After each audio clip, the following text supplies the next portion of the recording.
The rain hammered against the windshield like 1,000 tiny fists, and 17-year-old Maya's hands trembled on the steering wheel. She'd pulled onto the shoulder of the desolate highway 20 minutes ago, and in that time only 3 cars had passed, none stopping.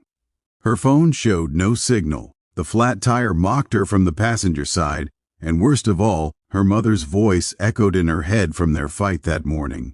"You think the world owes you something, Maya. One day you'll learn that nobody cares about a stranger's problems." Maya pressed her forehead against the steering wheel and let the tears come.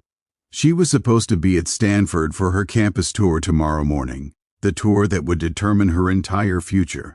Now she was stranded on a forgotten stretch of Route 40, with night falling fast and not a soul in sight who cared whether she lived or died. That's when the battered pickup truck pulled up behind her, its headlights cutting through the gathering darkness. Jake Sullivan hadn't planned to work late that Saturday. His garage was supposed to close at 5, but Mrs. Chen's transmission wouldn't fix itself, and the 72-year-old widow needed her car for her Monday morning doctor's appointment. So Jake had stayed, his hands black with grease, his back aching, while his 8-year-old daughter Lily waited at his sister's house, probably wondering why Daddy was late again.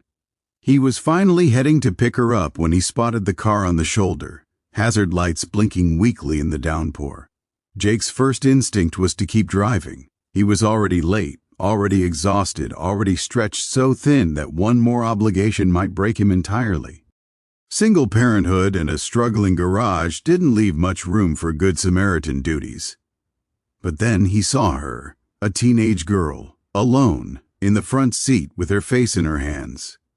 And just like that, Jake thought of Lily, thought of the world his daughter would inherit, the stranger she might need to trust someday. He pulled over. Maya's heart leaped when she saw the man approaching her window, then immediately filled with terror. Every warning her mother had ever given her about strangers flooded her mind. But when she looked up at his face, she saw only concern in his tired eyes. "You okay, miss?" Jake called through the glass, keeping his distance, his hands visible. "Looks like you've got a flat. I don't know how to change it," Maya admitted, cracking the window. "And I can't get a signal." "I can help with that," Jake said gently. "I'm a mechanic. I've got tools in my truck. That okay with you?" Something in his voice, maybe the exhaustion that matched her own fear, maybe the wedding ring he still wore 3 years after his wife's death, made Maya nod. Jake worked quickly despite the rain soaking through his jacket. Maya stood under her umbrella, holding his flashlight, watching the stranger sacrifice his dry clothes and his Saturday evening for someone he'd never met. She noticed the photo hanging from his rearview mirror when he grabbed tools from his truck, a little girl with gap-toothed smile holding a homemade World's Best Dad sign. "Your daughter?" Maya asked. "Lily," Jake said, a smile breaking through his concentrated expression. "She's 8. Supposed to pick her up 40 minutes ago." Guilt crashed over Maya. "You should go. I can call—" "Almost done," Jake interrupted. "Besides, Lily would never forgive me if I left someone stranded. We don't do that." 20 minutes later, the spare was on, and Maya's car was ready. She reached for her purse, pulling out her wallet. "Please, let me pay you. How much?" Jake waved her off, already walking back to his truck. "Just pay it forward someday when you see someone who needs help." "Wait," Maya called. "At least let me get your name, your garage." "Jake's Auto Repair, Route 40, Exit 47, he said. "But you don't owe me anything.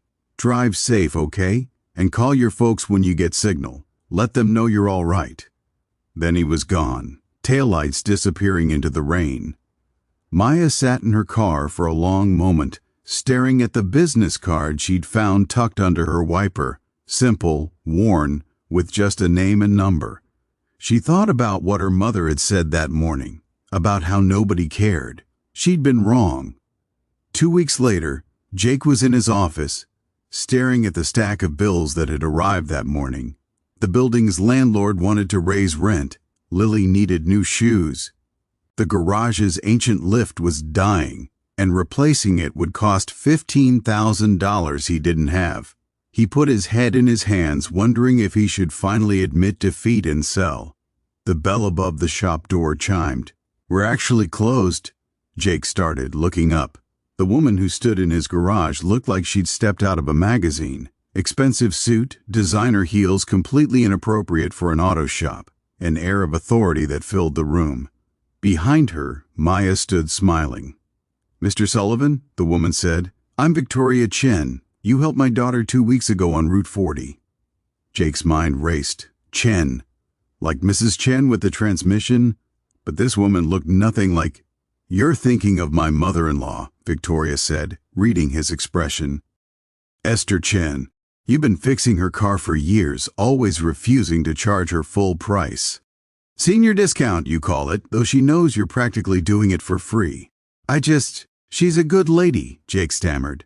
My daughter told me what you did, Victoria continued. How you stopped in the rain, made her feel safe, got her back on the road. Do you know where she was heading? Stanford, Maya interjected. For my campus tour. Because of you, I made it. I got in, Dad. Early admission. Victoria's eyes glistened. Maya and I had fought that morning. I'd told her the world was cruel, that people only looked out for themselves. I'd been teaching her to trust no one, to see kindness as weakness. She paused. Then you proved me wrong. A man who had every reason to keep driving, late for his daughter, tired from work, struggling with his own problems, stopped anyway. Jake shifted uncomfortably. Anyone would have. No, Victoria interrupted firmly. They wouldn't. 3 cars passed my daughter before you. I know because I tracked down the highway camera footage. 3 people who could have helped. Didn't. She reached into her purse and pulled out an envelope. I'm the CEO of Chen Industries, Victoria said. We manufacture automotive parts. I've been looking for someone to run our new community garage initiative, a program to provide affordable car repairs in underserved areas. The salary is $180,000 a year, full benefits, and complete autonomy over operations. You'd also receive a $50,000 signing bonus to upgrade your current facility, which I'm told needs a new lift. Jake's heart stopped.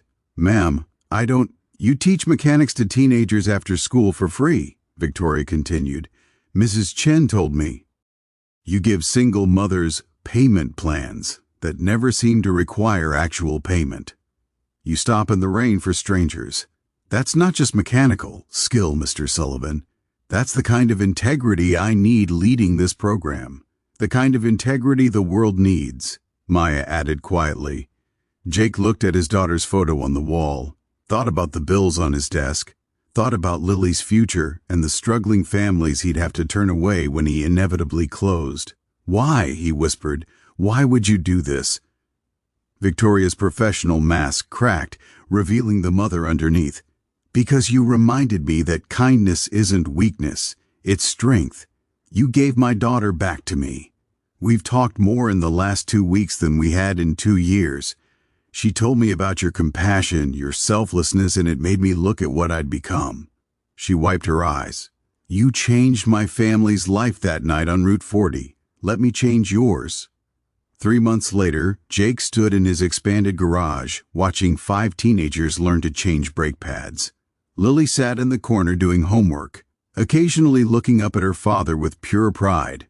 On the wall hung a plaque, Jake's Community Auto, where kindness meets the road.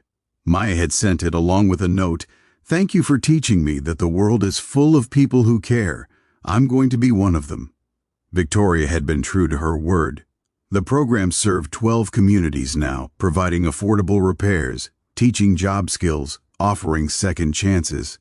And Jake, tired, struggling Jake, had become proof that one moment of kindness could create ripples that changed everything.